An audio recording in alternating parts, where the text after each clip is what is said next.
The Liberal government is facing a lot of questions after an Iranian football delegation was denied entry to Canada. They were here to attend the FIFA conference leading up to the World Cup happening today in Vancouver. But one of the officials who is pictured here is a former commander of Iran's Revolutionary Guard. An Iranian state media claims he flew to Toronto and landed after being given special authorization to enter Canada. We're learning more about what exactly happened after the Ministers of Immigration and Public Safety got a grilling from opposition MPs at committee. The CBC's Olivia Stefanovich joins me now. So look, the IRGC, a designated terrorist organization, former members banned from coming to Canada. I mean, what answers did we actually get and what questions remain? Well, the immigration minister, Lina Diab, as you said, she faced an hour of grilling from MPs over this. And she said that she's accountable but not responsible for the decision-making when it comes to permitting this former IRGC commander from coming to a Canadian airport. So again, Mehdi Taj, he is this Iranian Football Federation president. He was on his way to the FIFA Congress, and he was going to attend with this Iranian delegation, but then stopped at Toronto Pearson Airport by Canada Border Services Agency officers on Tuesday night. So again, allowed to get to the airport, and that raises questions about how he was able to do this, because you actually need some sort of documentation. You need a visa from Iran to come into Canada. You can't just come from Iran to come to Canada on your own with just your passport. You need actually special permission. So that is still unclear from the minister's testimony, and she faced a lot of questions from Conservative MPs on the Public Safety Committee about this. Let's take a listen to one of those exchanges. How did an IRGC terrorist get a visa to come to Canada? We have taken strong action as a government to hold the IRGC to account. While I cannot comment on any individual case for privacy reasons, our government has been clear and consistent. We will always put the safety of Canadians first. Minister, I don't want talking points. Could you please tell me what section of the Privacy Act shields terrorists from you answering questions about how they got a visa? Let me be clear, no IRGC member has been admitted to Canada. Minister, let me be clear. Which section? Did you sign or know about this visa, yes or no? I certainly did not sign any documents. Did you know about the visa, yes or no? Again, no IRGC member has been admitted to Canada. I didn't We will not comment on individual cases. So there were lots of heated exchanges like that at committee. Now, Diab did not confirm which document Taj received. She did say whatever it was canceled mid-flight once he arrived in Toronto. The options are that he received a visa, a visitor's visa, business visa, or he received a temporary resident permit. And if he received that, it is possible that even though he is an IRGC member, he could potentially apply for something like that because of the fact that under a temporary resident permit, you are allowed to be inadmissible to Canada, but then make your case. So therefore, somebody in Immigration Canada would have had to greenlight this. We did hear from the Prime Minister, though, David, today, and he says no members of the IRGC or any former members are welcome to Canada. Look, that position is very clear, but the minister used the phrase clear and consistent. It's not clear how this was approved. It's not consistent that they'd be able to come in. And if it was canceled, by whom? And how did you make the decision to cancel if you didn't know about it, right? So there's still a million questions we have here, but in trying to figure out some of this, how it might have worked, you've spoken to some legal experts about this. What's their take on what happened here today? I spent the day speaking to immigration lawyers about this, and they say, look, this is just, they're not exactly surprised because they say these mistakes do happen, and they call it a mistake, and they say the responsibility really falls with Immigration Canada. They say they're understaffed. There's a lot of pressure now with these FIFA applications trying to get them approved as quickly as possible. So they say this exposes a major problem that needs to be addressed as quickly as possible. Let's take a listen to one of the lawyers who I spoke with. I believe a mistake was made. This is definitely not how the process of immigration is supposed to work for a visitor, especially somebody from that regime. There should have been checks and balances and security checks as well leading up to a decision. So again, David, immigration lawyers tell me that this isn't the first case they've heard of where somebody who should be inadmissible to Canada gets clearance from Immigration Canada at the consulate level or wherever it is, gets to a Canadian airport and then is denied entry by Canadian Border Services agents. So they say this happens a lot, and there really needs to be, especially with this FIFA World Cup event happening very soon, double checks, with Immigration Canada, triple checks, and just more oversight in general, especially when it comes to officials from Iran. Okay, Olivia, I appreciate you getting us what you can on that. This is CBC's Olivia Stefanovic here in the studio. Well, as controversy around the FIFA Congress guest list continues, the federal government says they want to bring more major sporting events to Canada. The Spring Economic Update introduced a major infusion of funding into Canadian sports, including $660 million over 5 years for national sport organizations and $50 million in that same time span to try to host more world-class sporting events. Let's bring in Adam van Koeverden. He is the Secretary of State for Sport in Canada. Adam van Koeverden, it's good to see you again, sir. Thanks for being here today. Thanks for having me on, David. Look, I want to get to the new money for sport in the budget in just a second, because it is one of the big spends in the Spring Economic Update, not the budget. But I need to start with the Iran issue, because you're in Vancouver for the FIFA meetings. The soccer delegates got to Canada but weren't allowed to stay in Canada. Can you shed any more light on how they were able to get permission to come to Toronto, even if they weren't allowed to stay in the country?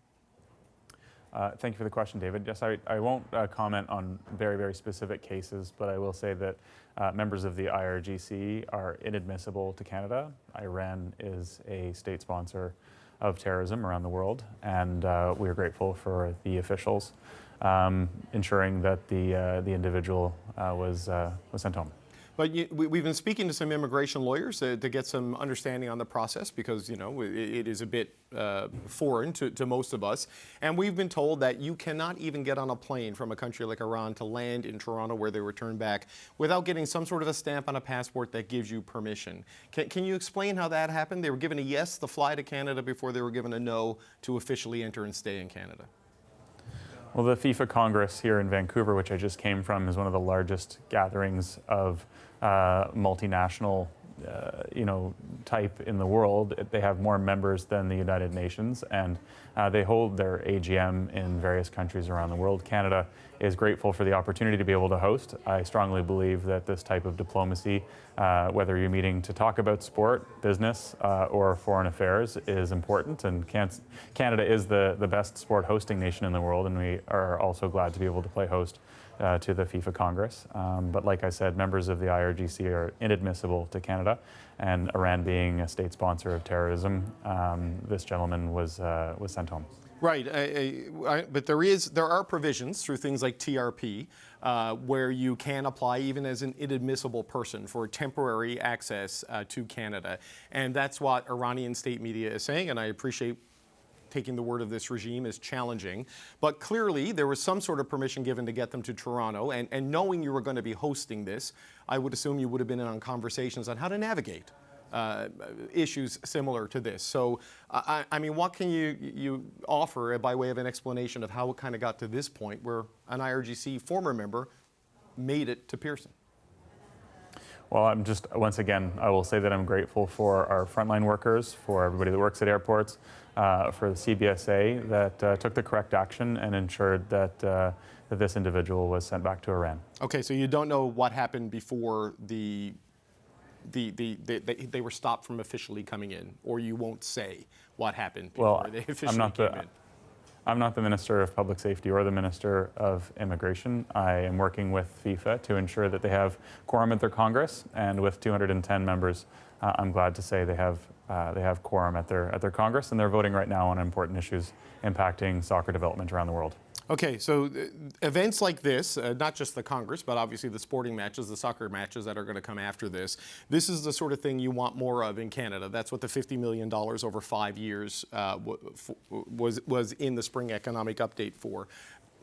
Beyond the World Cup, what sort of events are you looking at here? I mean, we focus largely on the Olympics, which you know quite well, things like the World Cup, the big hockey matches. What else is Canada trying to attract to our provinces and cities for this?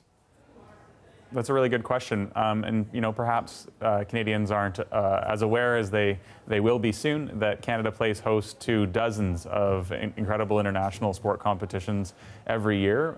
There are World Cups, there are World Championships later this year in Montreal, celebrating the 50th anniversary of the 1976 Olympics. Montreal will be hosting the UCI World Cycling Championships, the Road Cycling Championships, where Magdalene Valliere, world champion last year from just outside of Sherbrooke, Quebec, will be defending her rainbow jersey. That's an exciting one. The Wheelchair Basketball World Championships will be hosted in Ottawa. We host international Special Olympics events and para events as well. Really, there's one or two a week somewhere across the country. And we want that number to increase because they're a great way for our national sport organizations to build their own revenues, partnerships, marketing opportunities, and broadcast. But it's also great for sport diplomacy. When people come to Canada, we get to showcase who we are and what we're all about. It's great for business, and it attracts quite a lot of economic activity and creates the types of jobs that young people want. So, as you mentioned, that $50 million is part of a generational $755 million investment in sports, the largest contribution we've ever seen to sport in our country. I'm very grateful to Prime Minister Mark Carney for believing in sport. And the hosting aspect of it is just one of the four pillars. The other being play, increasing our participation strategy, making sure that more people get active, kids, families, playground to podium. Certainly the perform aspect is still very, very important to us. Our national teams are our greatest ambassadors when they travel abroad and represent Canada. There's nothing more exciting than watching the maple leaf fly or hearing "O Canada" when a gold medalist steps onto the podium after representing our country.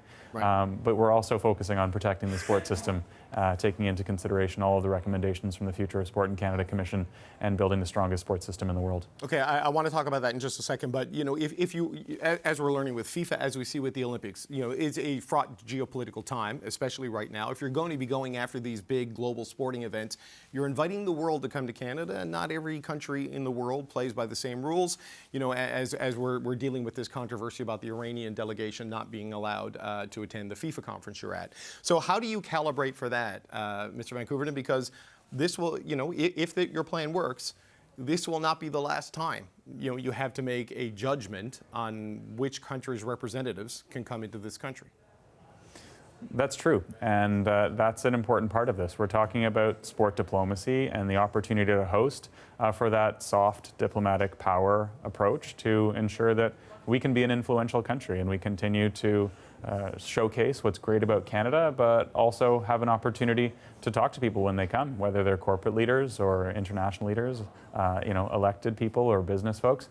That opportunity to bring people to Canada, to host them, to do some hospitality and grow our economy and increase our federal direct investment is important to us. And sport has that capacity. Countries around the world are using sport, whether it's an Olympics or a Paralympics, as you mentioned, or many World Cup events across the country that build the infrastructure, create sustainable jobs and more opportunity for all Canadians.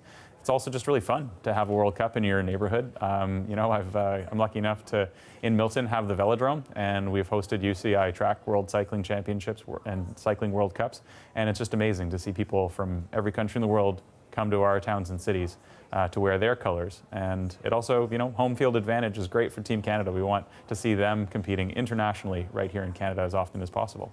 Just as a final point, though, Minister, you talked about implementing the Safer Sport recommendations. I mean, you know, we don't need to relitigate the reckonings we've seen in hockey and in gymnastics and the challenges over toxic culture. How do you, the money is one thing, how do you track it? How do you track progress? How do you hold them accountable for it? That if they're going to get the money, that you need to see the change that it's intended to deliver? Well, first of all, I'm very grateful for Justice Lise Maisonneuve's leadership and her team with Noni Klassen and Dr. Andrew Pipe in producing that document. I'm more grateful still for the courageous leaders, survivors, who came forward to provide their testimony, their perspectives, and their insights so that we could create 98 recommendations on that list to make recommendations to the federal government and every level of government in Canada to strengthen our sports system, to increase participation. And the number one recommendation on that list of 98 was to increase funding for sport at all levels. That includes the private sector, that includes philanthropy, but it also includes funding at the provincial, territorial, and municipal levels as well. We know that we need more infrastructure. We know that sport infrastructure is an upstream investment that reduces healthcare costs and increases connectivity. And all of those investments pay off for Canadians, whether it's just a bit of joy after work because you get to do a yoga class or play some racquetball, or taking swimming lessons, which I think is an essential opportunity for every young person. It saves lives, it creates opportunity, and that's exactly what we want to see more of in Canada as we build it up strong. Right, but on, for example, the culture problems that we learned about in hockey, it's not a shortage of resources that led to those challenges in elite hockey development programs, right? Like if there's one sport in Canada that has cash, it's that. So how do you go about enforcing an accountability mechanism and structure to ensure that you are buying the change Canadians are paying for with this money? Every dollar that we invest from Sport Canada with a national sport organization is rooted in expectations on good governance, safe sport practices, and integrity. We've seen really good progress over the last couple of years, and I want to say again that that progress is built on the bravery and the courage of people who came forward to share their stories. And the reason that we have a Future of Sport in Canada Commission and 98 recommendations is because we've taken that leadership. I'm grateful also that Justice Maisonneuve put the 98 recommendations in 3 frames: immediate, short, and long term. And that means that we have a roadmap. We have steps forward to take. I'm glad to share with you that many of those immediate concerns on that list of 98 are well underway or actually complete by now. Right. The Canadian Safe Sport Policy is a mandatory measure for all nationally funded sport organizations in Canada. We have improved governance standards. We have expectations. We have athlete engagement at the governance level. Canada's sports system is strong, and this $755 million investment from Prime Minister Mark Carney will strengthen it even more. Adam van Koeverden, we're out of time. That's Adam van Koeverden, the Secretary of State for Sport in Canada. We appreciate it, sir. Thank you. Thanks very much, David.